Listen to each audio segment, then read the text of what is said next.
Tere, siin Tauno. Selles videos vaatame rekursiooni natukene põhjalikumalt. Rekursioon on selline päris keeruline teema. Meie aines on sellel siis sissejuhatav osa. Näeme natukene rekursiooni sisse ja vaatame mõningaid rakendusi. Et kui me nüüd alustame ühest funktsioonist, teeme funktsiooni f, mis saab ette ühe arvu a ja tagastab siis sellest arvust siis absoluutväärtuse. Et on selline funktsioon olemas nagu abs ja vaatame, mis see siis teeb. Väljastame ekraanile funktsiooni, näiteks 3-3, vaatame. Ja see väljastab ekraanile siis 3, nii et absoluutväärtuse, vaatame, mis 3 puhul teeb. Samuti 3. Absoluutväärtus on siis positiivsete arvude puhul see sama arv ja negatiivsete arvude puhul siis vastandarv. Ehk siis kui kaugel see arv on siis 0-st. On näha, et siin meil tegelikult on funktsioon ja kasutame ka siin ühte teist funktsiooni, mis on nüüd sisse ehitatud. Aga mis meil siis juhtuks, kui me paneksime siia nii, et see sama funktsioon kasutab iseennast selle sama argumendiga. Tegelikult siis tonni jookseb kokku, aga selline asi on täitsa võimalik. Ehk siis kui funktsioonis kasutatakse seda funktsiooni iseennast, seda nimetatakse rekursiooniks. Ja ütleb siis nii, et maximum recursion depth exceeded. Ehk siis arvuti tegelikult teatud hetkel viskab ja teate, et millal see maksimum rekursiooni sügavus on saavutatud. Küll aga mõned ülesannete jaoks on siis rekursioon päris hea. Seega definitsiooni järgi võibki öelda, et rekursioon on alamprogrammide defineerimise meetod, kus defineeritav alamprogramm kutsub välja iseennast. Nagu siin enam-vähem tehti.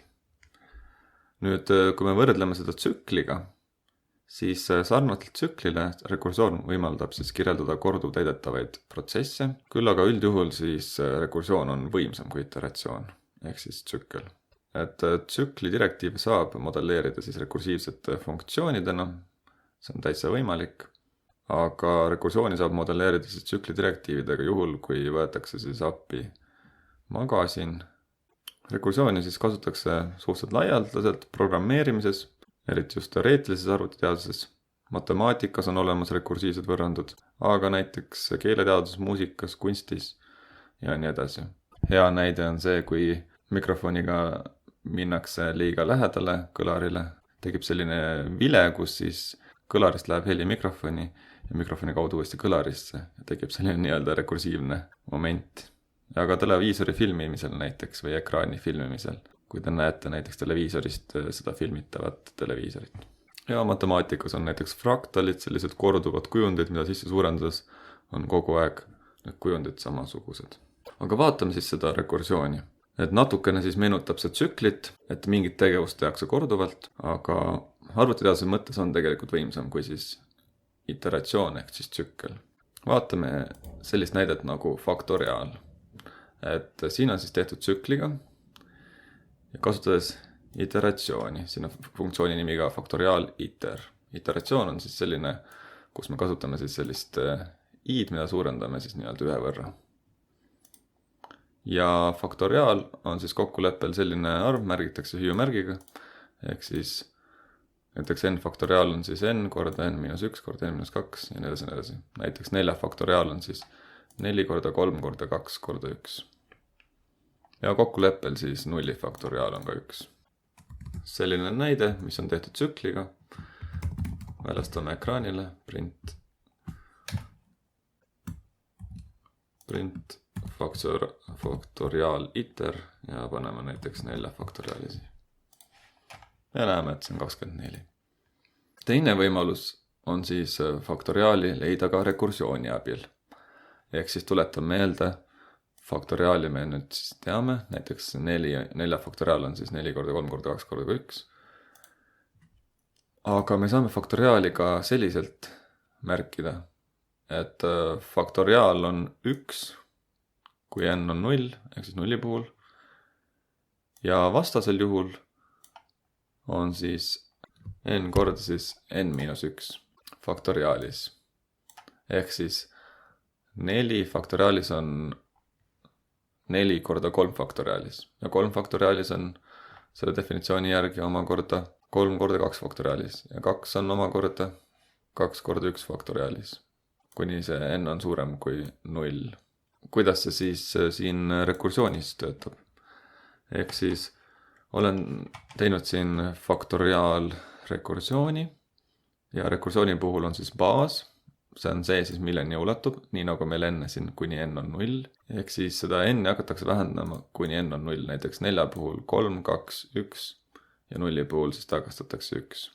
Ja rekursiooni samm märgitakse siis siin else osas. Ehk siis kui me saame siin 4 ette, siis tagastatakse 4 korda see sama funktsioon, aga nüüd siis n-i vähendatakse, ehk siis faktoriaalrek 3-st. Ja kui see 3 nüüd siia läheb, 3 ei ole 0, jõuab see samma, siis see on 3 korda faktoriaalrek 2-st. See on siis 2 korda faktoriaalrek 1-st. See on siis 1 korda faktoriaalrek 0-st ja kui 0 on, tagastatakse 1. Ja nii pidi hakkab see tagurpidi tagasi käima. Proovime kõigepealt, kas töötab. Print.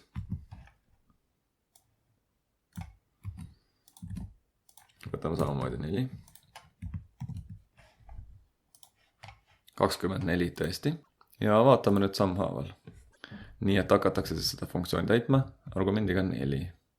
Ja hüppab see funktsioon meil siis eraldi aknana siia ette. Nüüd kas see n on 0, siin all näeme, ei ole.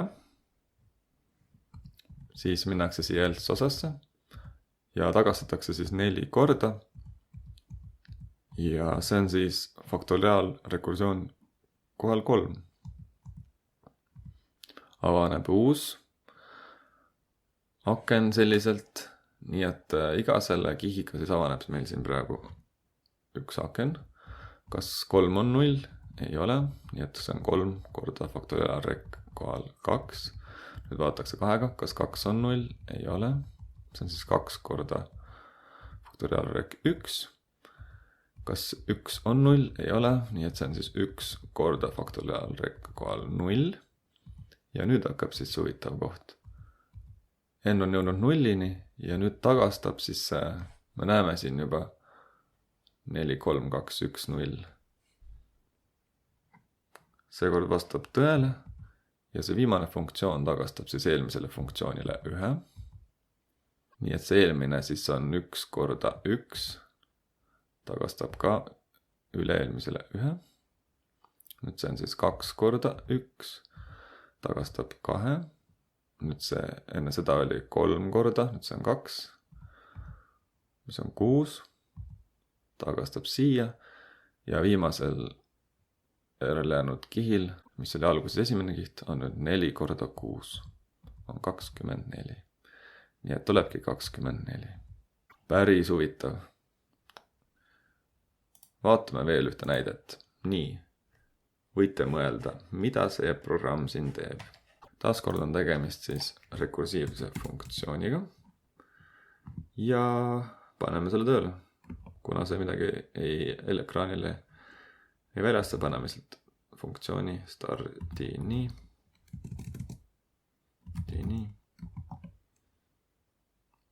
Kohal 3. Nii paneme tööle. Mis see siis teha võiks?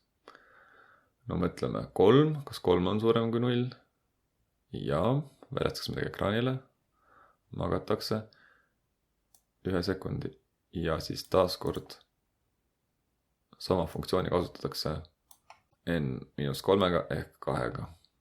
No vaatame. Nii me 3-st hakati siis alla lugema. 3, 2, 1 ja start. Vaatame korra rekursiivselt ka. Nii saab 3 ette. Avaneb see 3 on suurem kui. Väljastatakse ekraanile. Magab 1 sekundi. Nii. Ja nüüd on siis 2 saab ette siin. Tekib uus kiht. Väljastatakse ekraanile. 1 saab siit ette.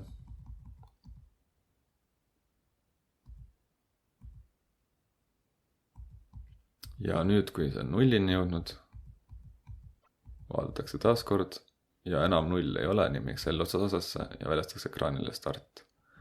Kuna siin funktsioonis return'i pole, siis minnakse eelmise tagasi ja niimoodi tagasi algusesse. Nii et saate rekursiivselt teha programmi, mille saate siis juba kas spordivõistlustele või NASAle kuhugi maha müüa. Ja vaatame siis siin 4 sellist näidet veel. Kõigepealt siis sellist. Võite ennustada, mis see teeb. Nii et meil on siin siis see rekursiooni baas. Ja siin on siis rekursiooni samm. No proovime. Tagastatakse siis 3. Nii et tõesti saab siin ette 3. Ja nüüd vaadates 1 pluss funktsioon kohal 2. Saab 2, samamoodi. Nii et 3. keys on 1 ja 4. on siis 0. Ja nüüd tagastatakse 0. 0 pluss 1 on 1. Eelmisele kihile 1 pluss 1 on 2. Ja 1 pluss 2 on 3. Ehk siis meil on väga äge programm, mis vastavalt selle, mis arvu te siia panete, tagastab selle arvu. Küll aga see, mis protsess seal vahepeal toimub, seda me siis näeme ainult lähemalt vaadates. Muudame seda programmi natukene. Paneme siia 2. Mis siis juhtub?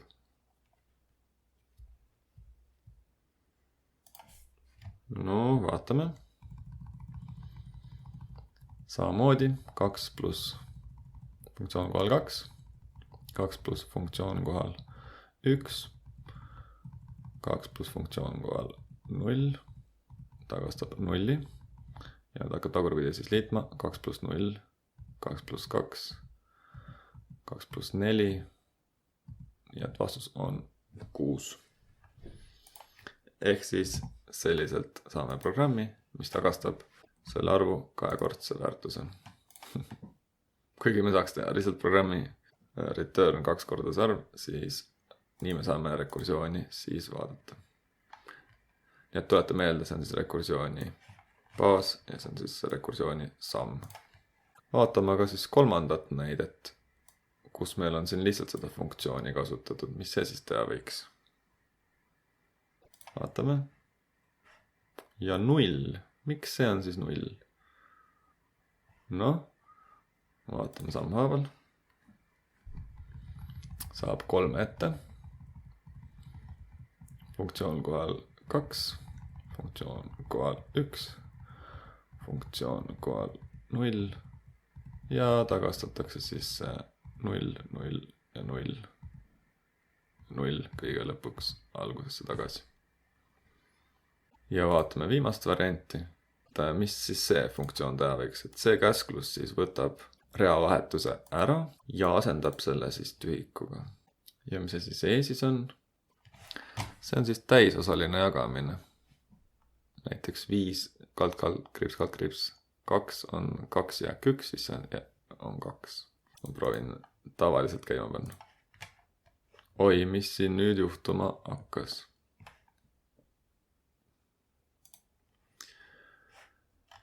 Et siin on siis selline juhus, kus meil on jäänud märkimata rekursiooni baas.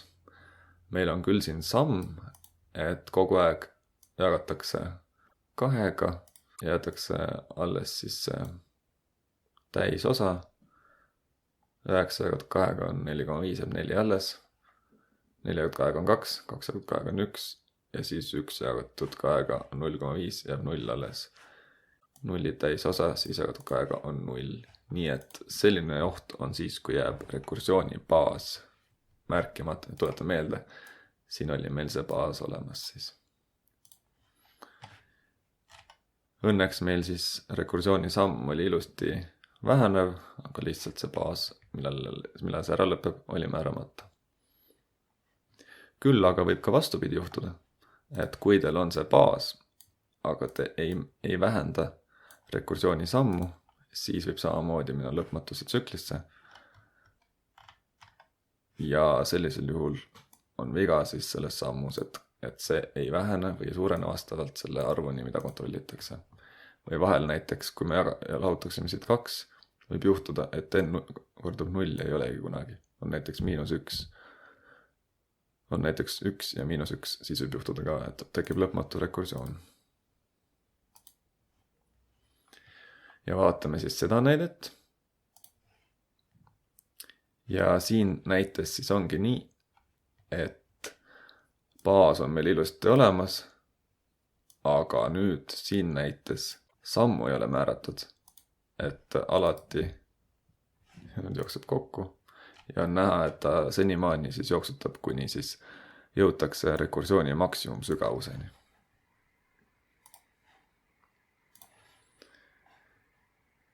Nii et tuletan meelde, sammus peab siis kas vähendama või suurendama vastavalt sellele, et jõuaks selle n-ini, muidu juhtub ka lõpmatu rekursioon. Ja võtan siis kokku, et selleks, et rekursioon lõppeks, ehk siis öeldakse ka termineeruks, peab rekursiivse alamprogrammi kehas toimuma hargnemine sõltuvat funktsiooni argumendist. See on siis siin. Ja vähemalt üks haru peab siis olema ilma rekursiivse väljakutseta. See on siis see nii-öelda rekursiooni baas. Ja teises osas siis rekursiivsed väljakutsed peavad olema nii-öelda väiksematel argumentidel. Ehk siis seda n-i peaksin ikkagi siis vähendama.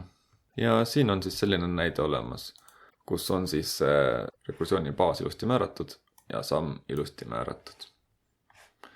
Nüüd me nägime siin veateadet, et maksimaalne sügavus võib olla juhuseid, kus te lähete kuskil nii sügavale rekursiooni, et tekib enne veateade, kui kohale jõuate. Tegelikult on seda võimalik siis ka muuta selliste käsklustega nagu import sys ja sys.get recursion limit, sellega leiate üles. Ma näitan siin järgmise programmi peal juba seda.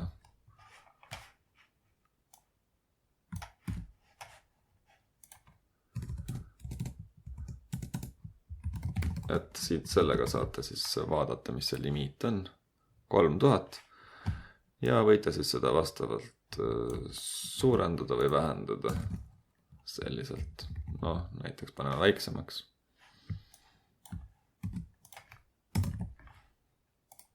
Et vastavalt sellele soovile. Vahel on vaja seda suurendada, vahel on seda siis vaja vähendada. Seda maksimaalset sügavust siis. Ja vaatame siin siis veel sellist näidet, kus meil on samuti siis siin ilmselt mingisugune alla lugemine ja lõpus on nagu stop. Ja ma panen selle siis tööle. Print down. No, panen siia 3 siis. See on meile siis tuttav programm, aga siin ei ole siis seda time'i vahele pandud. 3, 2, 1 ja stop. Nii et hakatakse lugema. 3, lahutakse 1 maha, 2, 1. Kuni siis n on suurem kui 0 ja kui ta 0-ni jõuab, siis tuleb see stop. Siin võib juhtuda veel huvitavaid asju. Et rekursiivsetes programmides ja nendes alamfunktsioonides võivad tegevused toimuda siis enne või pärast seda rekursiivset väljakutset. Mis siis saab, kui me selle ekraanile väljastaksime pärast seda?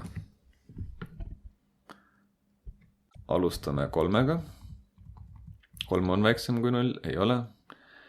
Ja tuleb nii, et me ekraanile midagi väljasta ja lähme kohe siia rekursiivselt siia uude funktsiooni 3-1. Nii et avaneb uuesti siis print n, kus n on 2 ja samamoodi printi ei minda. Minnakse kohe järgmisena sinna funktsiooni. Antakse siis argumendiks 1, kas 1 on väiksem kui 0, ei ole. Print n, 1-1 on 0. Ja nüüd jõutakse 4.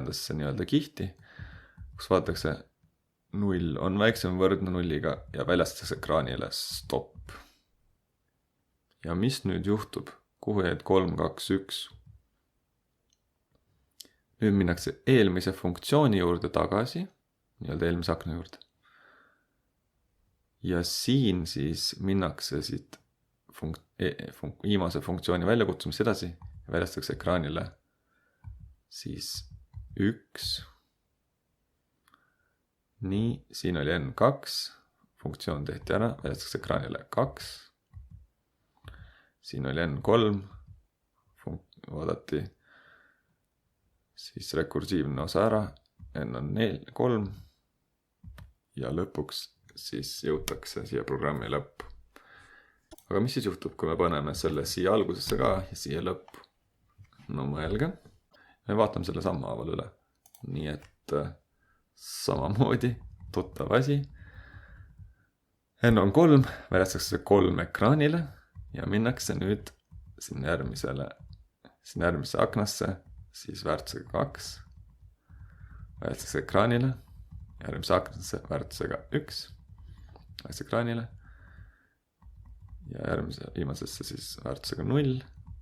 Nüüd võtakse siia baasi järgi lõppu, väljastatakse ekraanile stopp.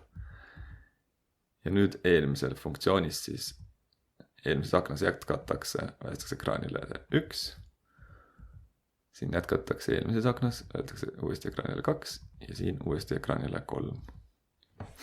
Nii et selliselt siis ühtpidi loetakse alla ja teistpidi loetakse jälle üles. Ja kokkuvõttes võibki öelda, et enne seda rekursiivset väljakutset tehtavad tegevused toimuvad siis kahanevalt, nägime 3, 2, 1. Ja pärast väljakutset siis toimuvad kasvavalt 1, 2, 3. Siin videos vaatasime mitut rekursiooni kasutavat programmi. Loodan, et näidetes on abi. Edu katsetamisel!